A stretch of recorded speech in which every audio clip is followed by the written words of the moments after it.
The BB gun made a soft, puffed sound as Karen Wilcox squeezed the trigger. The small metal pellets sailed through the air and struck the golden retriever squarely in the hindquarters. The dog yelped, a sound that echoed across the pristine lawns of Oakwood Estates. "Got you, you filthy mutt," Karen hissed, triumph lighting her eyes as she lowered the gun. She hadn't expected the boy to come running around the corner of the duplex, tears already streaming down his face. "Buddy, oh no, buddy." The 12-year-old dropped to his knees beside the whimpering animal, his hands hovering uncertainly over the injured spot. Karen straightened her salmon-colored cardigan and adjusted the pearl necklace that had become her signature accessory at HOA meetings. "Young man, you know very well that pets are prohibited in Oakwood Estates. It's rule number 17 in our community bylaws." The boy looked up, his face a mask of disbelief. You shot my dog?" "I discouraged an unauthorized animal from trespassing on our grounds," Karen corrected, her voice crisp with authority. "I sent 3 notices to your family about this violation." The front door of the duplex flew open, and a harried-looking man in his 40s rushed out. "Max, what happened?" "I heard." His eyes fell on the dog, then traveled to the BB gun still clutched in Karen's hand. His face darkened with understanding. "You shot Buddy?" he asked, his voice dangerously quiet. Karen sniffed. "As I was explaining to your son, Mr. Reynolds, pets are explicitly forbidden. He's a service dog," Mr. Reynolds cut in. "Officially registered for Max's anxiety disorder." Karen faltered, but only for a moment. "Well, I wasn't properly notified. All special accommodations need to be documented with the HOA board, which I chair. We submitted the paperwork 3 months ago," Mr. Reynolds said, pulling out his phone. "I have the confirmation email right here." For the first time, uncertainty crept into Karen's expression. A small crowd had begun to gather on the immaculate lawns of Oakwood Estates. Mrs. Patel from across the street was recording the entire exchange on her phone. "This is a misunderstanding," Karen said, lowering her voice. "If you had followed proper channels—" "Dad, Buddy needs a vet," Max interrupted, his voice shaking. Karen watched as Mr. Reynolds helped his son lift the whimpering dog. Something cold and uncomfortable settled in her stomach. She had been so certain, so righteous in her enforcement of the rules. Now, as neighbors whispered and pulled out their phones, doubt began to creep in. "I'll be filing a police report," Mr. Reynolds called over his shoulder as he helped Max carry Buddy to their car, "and contacting our lawyer." "This is completely unnecessary," Karen called after them, her voice rising in pitch. "The HOA has a conflict resolution process." But they were already driving away. Karen became acutely aware of the crowd still watching her, of the BB gun in her hand, that suddenly felt absurdly incriminating. Mrs. Patel's phone was still recording. "The meeting tomorrow is cancelled," Karen announced to no one in particular, then turned and marched back to her immaculate Tudor-style home at the end of the cul-de-sac, ignoring the whispers that followed her. Inside, she placed the BB gun on her marble countertop and poured herself a generous glass of Chardonnay. Her hands were shaking slightly. She had only been enforcing the rules after all. Rules that everyone had agreed to when they moved into Oakwood Estates. Without rules, there would be chaos. But as she sipped her wine, Karen couldn't quite push away the image of the boy's tear-streaked face or the sound of the dog's pained yelp. "I can see that," Karen replied, her voice soft. "He looks very happy." An awkward silence fell between them. Karen had rehearsed this moment, practiced apologies and explanations, but all her prepared words evaporated in the face of Max's direct gaze. "I volunteer at the shelter now," she said finally. "I help walk the dogs that don't have homes yet." Max nodded, considering this information. "That's good. Dogs need people who understand them." "I'm still learning," Karen admitted, "but I'm trying." Max seemed to reach a decision. He held out the tennis ball to Karen. "Do you want to throw it for him? He forgives people pretty easily."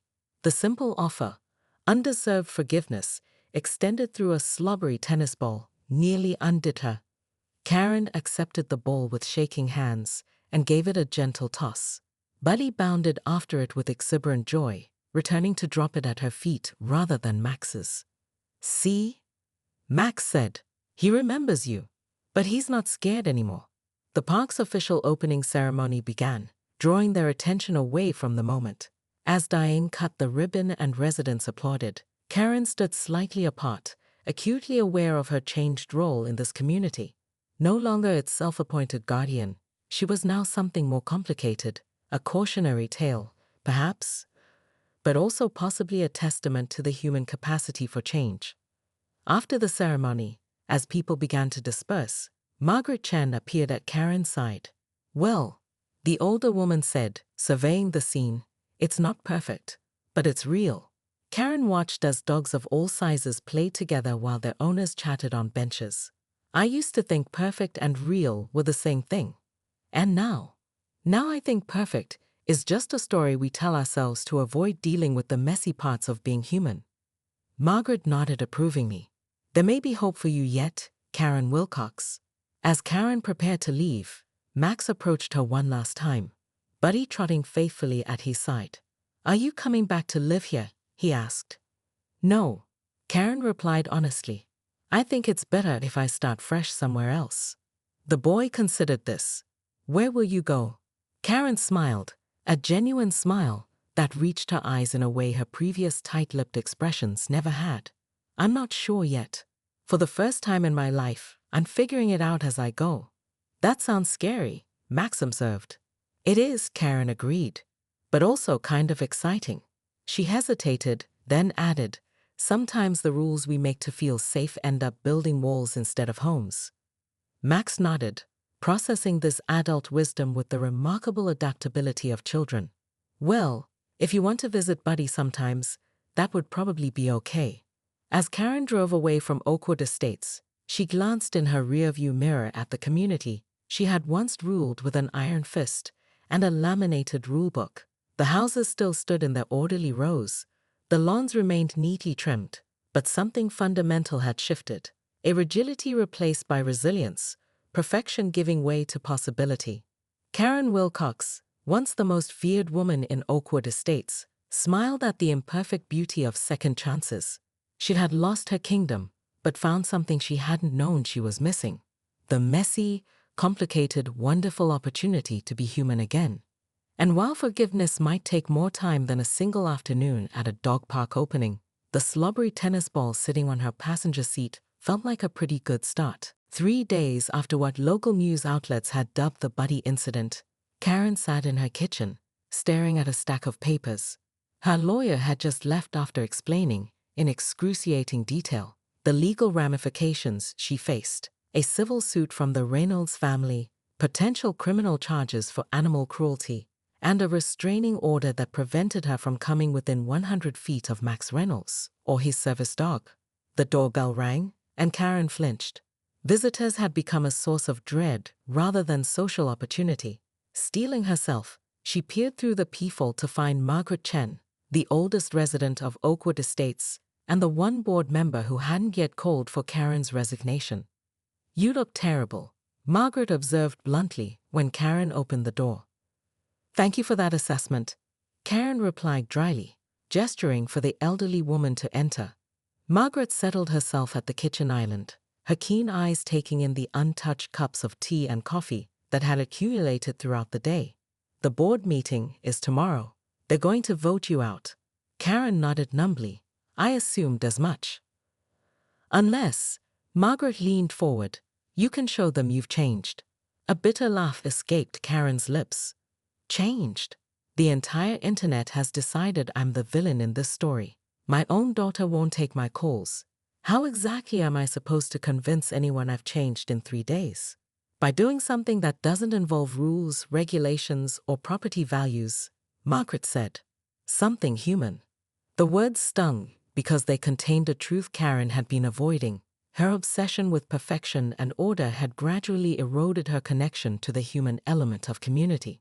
"I shot a child's dog, Margaret," Karen said quietly. "I don't think there's coming back from that." "Perhaps not completely," the older woman conceded, "but you have a choice. You can hide in here and become exactly what they're saying you are, or you can take the first step toward being something else." After Margaret left, Karen sat with those words for a long time. She thought about the community she had helped build, not just the manicured lawns and coordinated house colors, but the people who lived behind those perfect facades. People she had gradually come to see as either allies in her vision or obstacles to overcome. At dusk, Karen did something she hadn't done in years. She went for a walk without her clipboard, without noting bylaw violations or architectural inconsistencies. She simply walked, nodding cautiously at neighbors who either stared in shock or pointedly looked away. Her feet carried her, perhaps inevitably, to the Reynolds duplex. She stood across the street, watching as Max sat on the front steps, Buddy beside him. The dog's hindquarters were wrapped in a bright blue bandage. The boy was reading aloud from a book, one hand absently stroking Buddy's golden fur. The sight pierced something in Karen's carefully ordered heart. She had done this, caused pain to a child and his companion, all in service to rules that suddenly seemed hollow. As if sensing her presence, Max looked up. His eyes widened in recognition, then narrowed in fear. He quickly gathered Buddy and retreated inside, casting anxious glances over his shoulder. The fear in his eyes was like a physical blow. Karen had always prided herself on making Oakwood Estate safe. Now she was the thing residents feared. That night, Karen sat down at her computer and did something completely out of character. She started a GoFundMe page titled Buddy's Recovery Fund. She seeded it with $5,000, the entirety of her HOA stipend for the year, and wrote a public apology acknowledging her grave error in judgment. It was a small step, perhaps too little, and certainly too late to save her position. But as she hit the publish button, Karen felt something shift inside her, the first crack in the rigid framework of rules and expectations that had governed her life for so long. By 9 o'clock the next morning, Karen Wilcox's phone wouldn't stop buzzing. She had already declined calls from 3 board members, the neighborhood watch captain, and at least a dozen irate residents. The HOA email account, which Karen monitored with religious devotion, was flooded with messages bearing subject lines like "Dis steed" and "Animals C or UELT." The final straw came when she opened her curtains to find 2 news vans parked at the entrance to Oakwood Estates. "This is ridiculous," she muttered, letting the curtain fall back into place, completely blown out of proportion. Her doorbell rang, and Karen hesitated before answering. Relief washed over her when she saw it was just Diane Kovacs, her loyal second-in-command on the HOA board. "You need to see this," Diane said without preamble, thrusting her tablet into Karen's hands the moment she stepped inside. The headline read, "HOA Tyrant Shoots Child's Service Dog." Below it was a video that had already accumulated over 50,000 views. Karen watched in horror as her own face, contorted with righteous indignation, filled the screen. The video captured everything: the BB gun, the crying child, her dismissive response. "It's everywhere," Diane said. "Twitter, Facebook, the local news. They're calling you Oakwood Karen." Karen sank into her designer armchair. "I was enforcing the rules," she said weakly. "How was I supposed to know it was a service dog?" "The problem is that you shot a dog, Karen. Any dog." Diane's voice was gentle but firm. "And the Reynolds family did file their paperwork. I checked the records myself this morning." "Then why didn't I know about it?" Diane hesitated. "It was in the stack you were supposed to review last month. Remember when you were planning the community garden fundraiser?" Karen felt the blood drain from her face. She'd been so consumed with the fundraiser, making sure the garden plots were uniform, that the signage matched the community aesthetic, that everything was perfect, that she'd neglected to review resident accommodation requests. "The board is calling an emergency meeting," Diane continued. "There's talk of asking for your resignation." "My resignation?" Karen's voice rose sharply. "After everything I've done for this community, the property values have increased 15% since I took over. People care more about the dog, Karen." The doorbell rang again. This time, when Karen peered through the peephole, she saw a police officer standing on her doorstep. "Ms. Wilcox," the officer asked when she opened the door, "I'm Officer Ramirez. I need to ask you a few questions about an incident involving a service animal yesterday." Karen felt her carefully constructed world beginning to crumble around her. As she answered the officer's questions, She kept thinking about the immaculate community she had helped build and how quickly public opinion had turned against her. After the officer left, having issued her a citation for animal cruelty, Karen sat alone in her living room. Her phone buzzed again, a text message from her daughter at college. "Mom, what did you do? Your face is all over my social feeds. Please tell me you didn't really shoot a kid's dog." Karen stared at the message, unsure how to respond. She had always taught her daughter the importance of rules, of order, of maintaining standards. How could she explain that enforcing those rules had led her here? The sound of a car door slamming outside drew her attention back to the window. More reporters had arrived. One held a sign that read, "Justice for Buddy." For the first time in her 15 years as HOA president, Karen Wilcox felt utterly powerless. 6 months after the Buddy incident, Oakwood Estates had changed in ways both subtle and profound. The rigid uniformity that had been Karen's hallmark had softened. Children's bikes occasionally remained on front lawns overnight. The Johnson family had painted their front door a shade of blue not explicitly approved in the color palette. Life went on, and property values remained stable despite these small rebellions against order. Karen observed these changes from a distance, having moved to a small apartment on the other side of town. The lawsuit with the Reynolds family had been settled out of court, with Karen paying for all of Buddy's medical expenses and establishing a college fund for Max.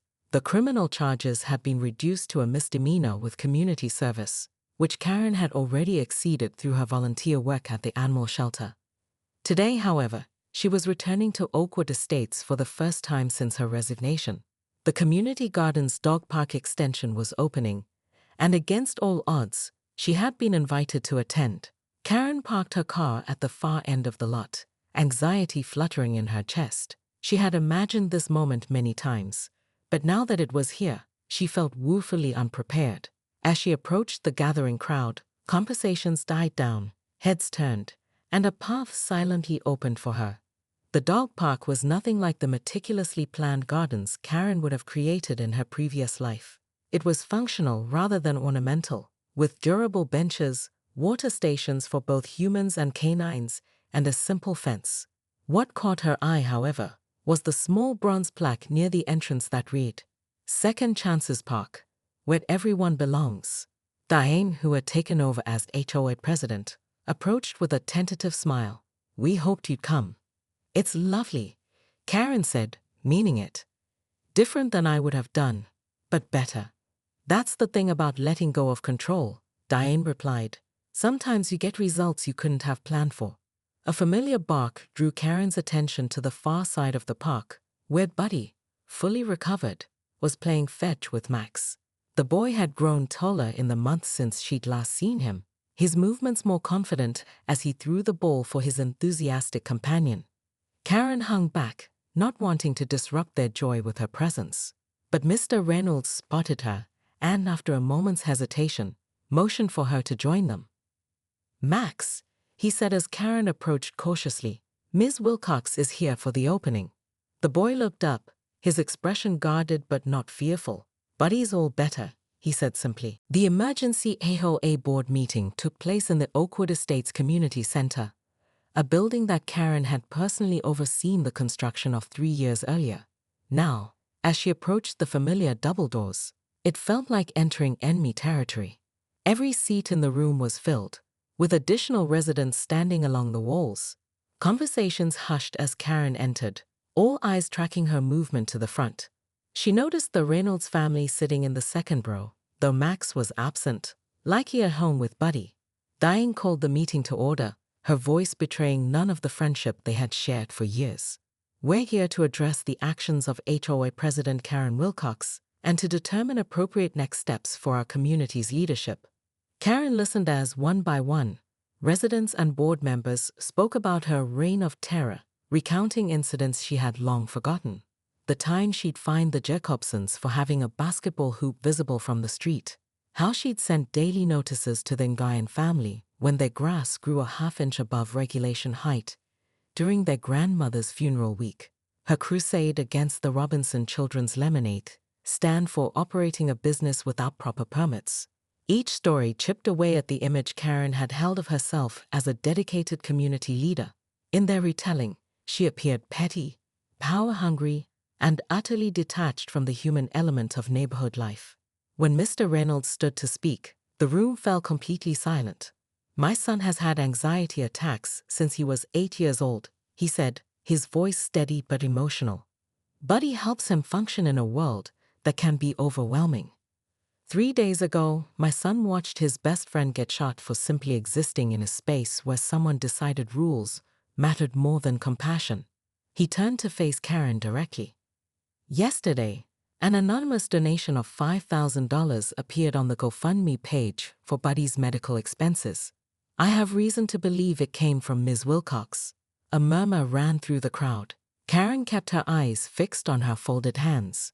"While I appreciate the gesture," Mr. Reynolds continued, "money doesn't erase trauma.